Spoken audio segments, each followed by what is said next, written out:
In this video, I'm going to show you how to connect your Instagram account to Pinterest. Now, you can do this both on a mobile device or on a desktop. I personally recommend using a desktop just because it's a little bit easier to see things, but you can do this on a mobile device as well.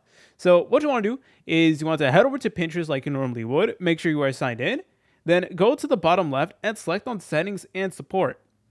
Then you'll see this section that says Settings. Please go ahead and select on it. Then in this left menu, you're going to see Link to Pinterest. Please press on that.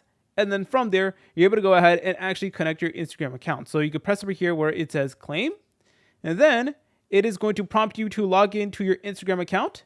And then you need to select on allow.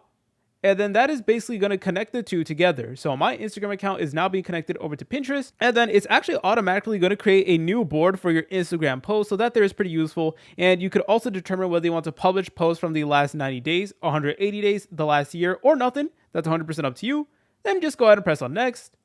And then and this is optional, but you can include a keyword, but I'm not. So I'm just going to go ahead and press on done. And then from there, you should be good to go.